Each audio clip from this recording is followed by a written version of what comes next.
Siren Song by Esther K. Bowen. His name was Gabriel Tomey, captain of the cargo ship. I was 16, freshly finished with school and ready to make my fortune at sea. My first day on his ship, I learned the crew was scared of Gabriel. This seemed a strange thing, for the man was quiet as the grave, and knew his way about the ship as if he had been born on it. His sharp blue eyes could read the ocean swells better than any book, and he seemed able to sense the very turning of the wind. "Why do the men fear the captain?" I once asked Bartley, the first mate. "Lad," he said, "if you don't know, you'll soon find out." I was a curious lad, so I kept my ears open. Sure enough, I began to hear stories. Rumor whispered the captain's cool demeanor hid a violent streak beyond the fury of any hurricane. Once, I was told, on a cold night, the crew was drinking and telling tales. When they began to sing, the captain came on deck, not joining, but watching, his face lit by the glow of a cigarette. Suddenly, for no reason, he barked at them to be silent. All obeyed but one. Some say he was a new crewmate, a lad such as myself. Others that he was experienced and should have known better. Whatever he was, he made sure to finish his song over the captain's orders. The men waited for the captain to react, but he simply turned and walked away. The following day, when the crewman was bringing him breakfast, the captain killed him with a knife. Some said the man tried to speak to the captain, others that Gabriel moved without warning. 5 crew members dragged the captain off the dead man, ranting and covered in blood. After that, new rumors grew. Was he even human? He never slept, they said, just stood on deck staring across the rolling waves or steering the ship past treacherous shoals. He never smiled, never sang, never drank liquor, never did anything that would prove his humanity. Perhaps, they said, he was cursed like the sharks, never at rest, seeking blood to stay alive. It was true the captain never seemed to sleep. I saw him at all times of night, whether dusk or midnight. Even in the long watch before dawn, he would stalk the decks like a ghost in a faded uniform. Once, though, I did see him partake of a casket of rum. I thought it a warm moment, the captain so often was distant from the crew. This night he joined us, but when Bartley saw the scene, his face darkened. He watched the captain, and, after ensuring he returned to his quarters, Bartley locked the door from outside. Later, we all heard Gabriel's rage, things thrown and broken, a violent fit that made us tremble. Perhaps, I thought, that was the reason he avoided drink. Yet I also thought it must be true about him killing the man who brought him breakfast. For when his face was flushed with rum, I looked into his empty blue eyes and saw nothing human. A shiver ran down my spine. He was hollow, without light or beating heart. Still, I was young and invincible, and perhaps not knowing much of my own father, I was drawn to the captain despite the warnings of the crew. He was master of his own ship and hired out to the corporate mines on the eastern continent. The fastest route navigated some of the most dangerous waters in the world, and no one could run it like Captain Gabriel Tomey. He paid the best rates in the business, so men stayed on in spite of the danger. I found any job to be near him. I cleaned his Spartan cabin, shined his steel-toed boots, and served his food. One day, I came to his cabin with a steaming kettle of coffee. He sat at his slate-gray writing desk, looking over a map. "You must be the most unlucky boy ever," he said as I poured his coffee. I had grown used to the pitching of the ship, but I nearly spilled the coffee right over his good maps. He had never once spoken to me, never acknowledged my presence. He said, "I know they draw straws to see whose turn it is to serve me. Am I to believe you lost these last 12? "No, sir," I stammered. "I volunteered, sir." "Why?" My face grew hot, but I knew better than to lie. "I was curious, sir." The men tell enough stories to satisfy every question. "I don't always believe rumors, sir." He nodded. "Good," he said. "That is good." He reached for his coffee. Now, in those waters, the air was often cold, but tonight had grown unseasonably balmy. The captain, usually dressed so formally, was not wearing his jacket, and the sleeves of his shirt were rolled up. I saw for the first time dark ink against his forearm. A scorpion curled around a skull. He felt my gaze and withdrew his arm, hiding the mark. I turned away, pretending I had not seen, though we both knew better. He sighed. "Your eyes teach better than rumor." He clearly thought I had learned something, though I had never seen a tattoo like it, and was clueless to its meaning. I said, "I don't fear you like the others." He barked out a laugh. "Brave," he said, "brave and stupid, like us all at your age." "Aye, sir," I said. "Get back to work." I saluted and left. The captain was right. I was young, perhaps stupid, and, as I have already confessed, curious. That night I logged into the ship's terminal. I had no fear of being caught. I knew more about technology than most of the crew, and I made sure I covered my tracks. I'm not sure why I took such caution to hide my activity. After all, most of the crew used the terminal to find dirty movies, even around Central's bands. What was one search for a tattoo? Immediately, the terminal flooded with images. Men, my age, in outdated battlesuits, holding helmets and grinning. Tests with battlesuits sealed against the cold of space, nimble enough to operate laser rifles, mines, even knives. Maps of a war fought across 3 backwater planets by forgotten alliances. The empty space between the planets strewn thick with nanoclouds. Images of those same battlesuits, choked and lifeless. Severed torsos, limbs, helmets, shredded into flash-frozen lumps of human flesh by activated laser fields. I kept scrolling. I could not look away. Transport rockets landed on those same backwater planets. Forests, rows of civilians in black body bags, burned settlements, mass graves, men in camouflage with hooded eyes, casually holding laser rifles and cigarettes, tattoo insignias on their arms. I hit a dead end when the trials began. Official records were sealed and purged from any source I could find, even given my skill with the terminal. The only crumb came from a solo admin reposting another user, supposedly quoting the unit commander. "From what homes do you banish us? They are burned-out ruins. Our lands are given to our invaders. They killed our leaders, our wives, our children. They killed us. We returned the favor." Commander Halstead's last words before his execution. The following day, I watched the captain as he stood on the prow of the ship, eyes narrowed, reading the sea. His pale blonde hair whipped around him as the wind picked up. "Captain," Bartley said, "we have never sailed the Aryan Passage in seas this choppy. Should we take the northern route instead?"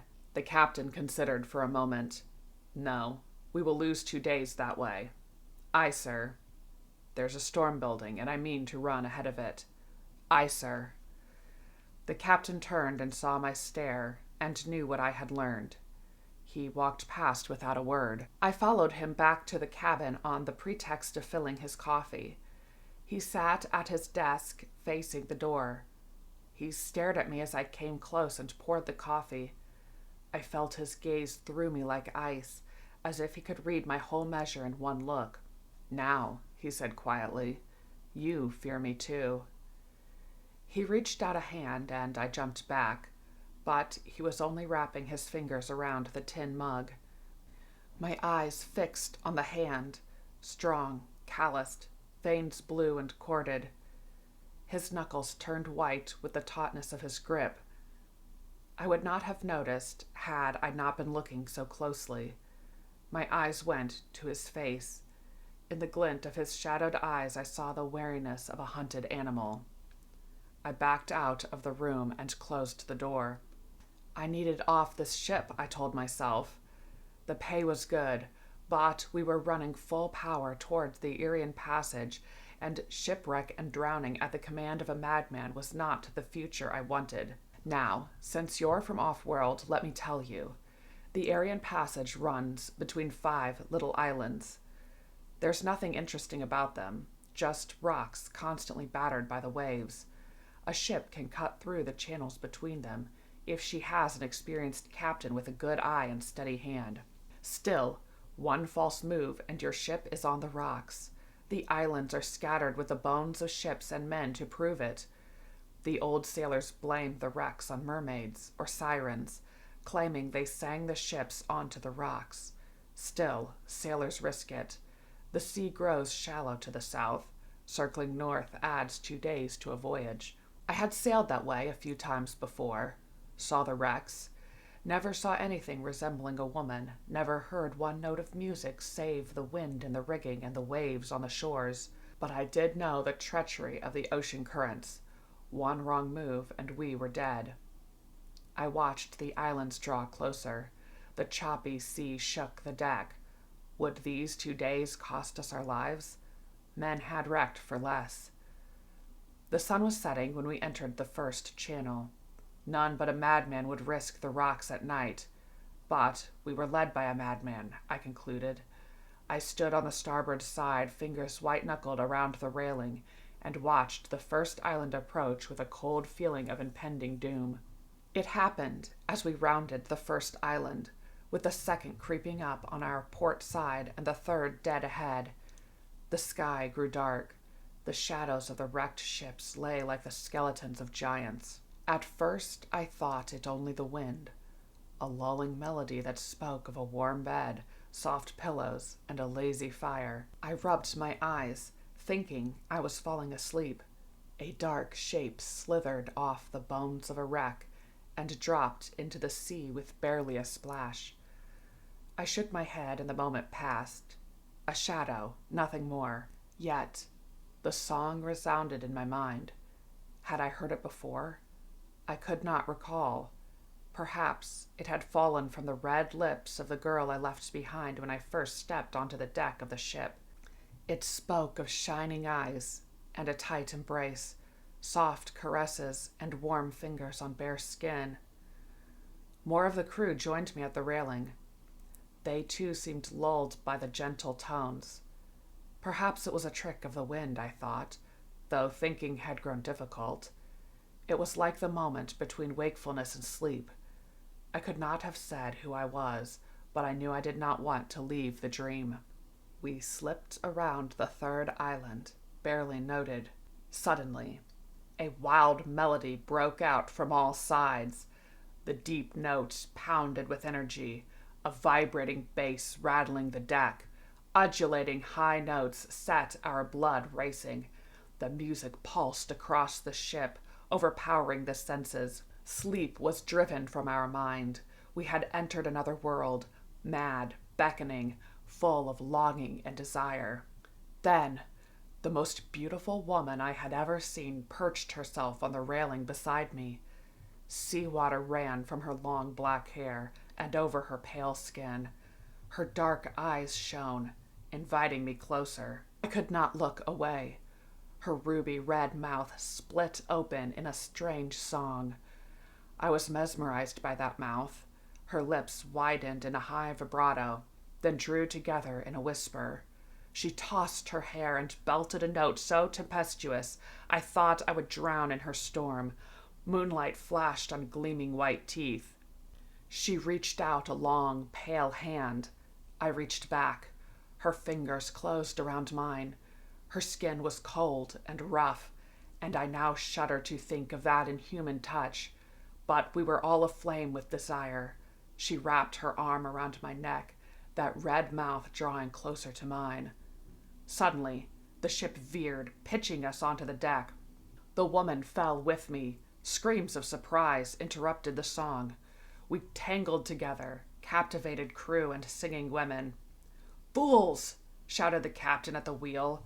He increased the ship's speed and threw on the autopilot. A dangerous choice in those waters, yet our situation was dire. He leapt to the deck and charged a woman, blonde, reaching for the first mate. She turned on the captain. His hand clutched his long knife. "No," I tried to stammer. The captain plunged the knife into her chest. Then the woman beside me let out a scream of rage. It was like I was plunged into ice-cold water. The shreds of dreams split apart, and I saw the scaled tail where legs had been. I saw the razor claws and pointed teeth, the inhuman face. She attacked the captain, her black, pupilless eyes full of hate. Claws raked his arm. They sliced through his heavy jacket like a blade, leaving the fabric and ribbons and blood welling from his arm. He caught her hair and cut open her throat with a spray of blood.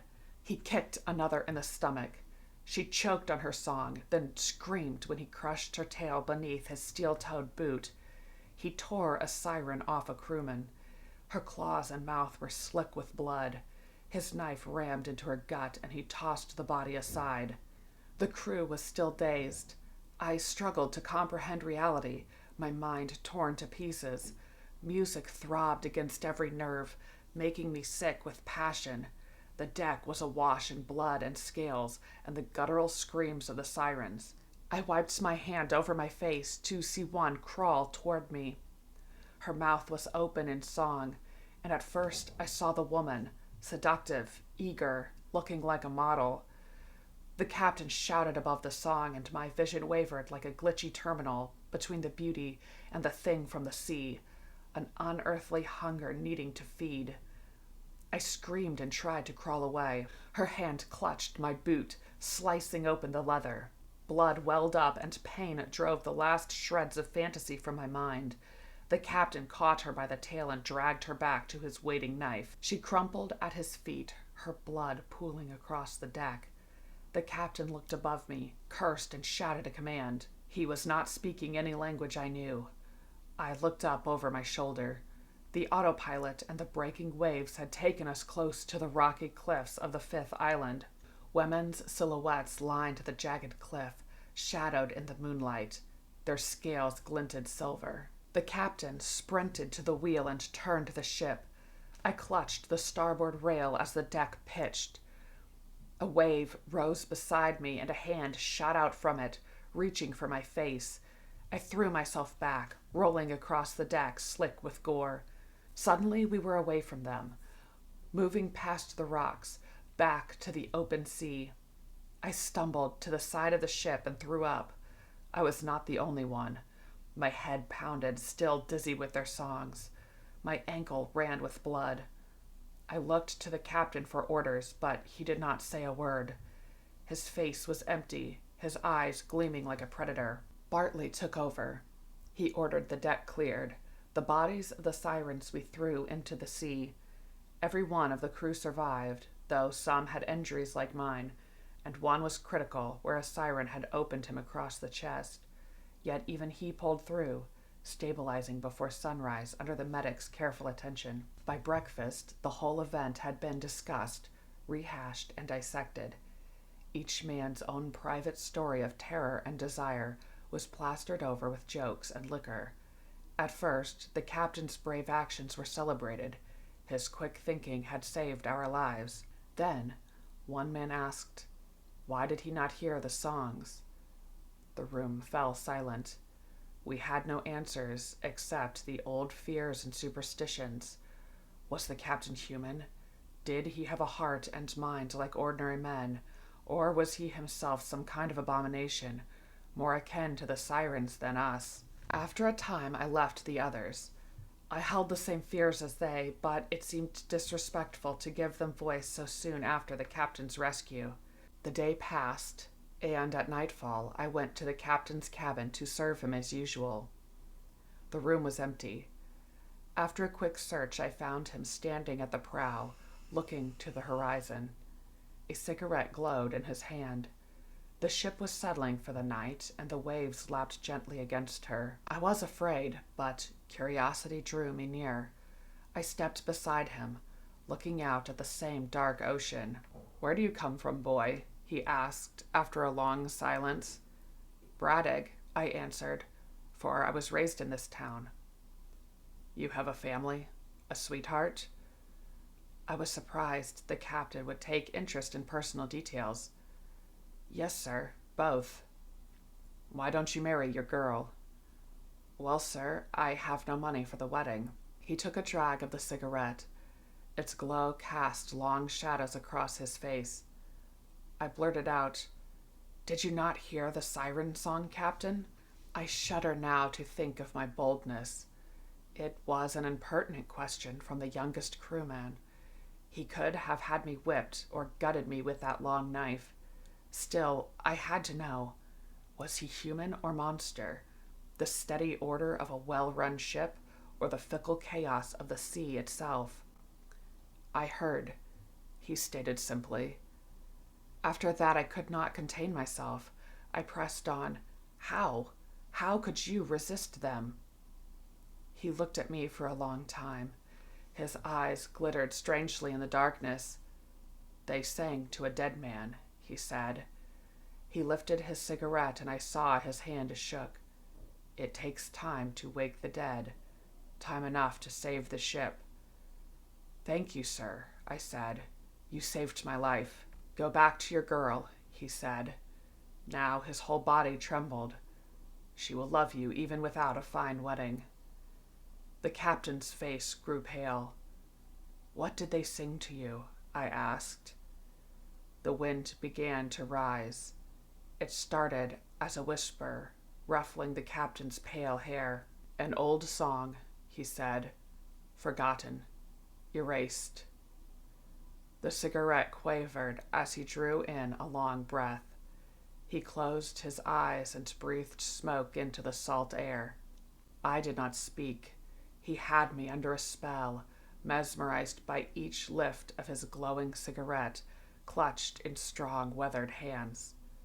Suddenly, I knew the crew was wrong. He was human, like the rest of us. That was the last anyone saw him. After a time, I retreated to my bunk and left him to face the sea alone, while the wind grew stronger and his cigarette burned down to nothing. In the morning, he was gone. There was no sign of him returning to his cabin. The men made a frantic search of the ship, finally concluding he must have fallen overboard while drunk.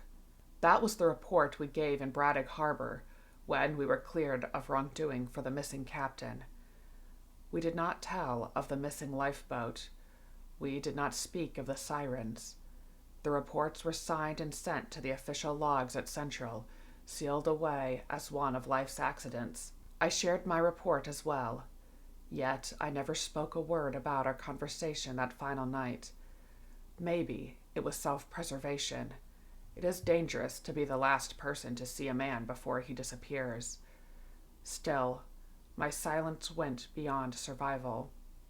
While the accusations flew and the captain's name was dragged through the mud, only I knew the last word he spoke. Reveille. He was us after all, and the wind from the sea whispered his song.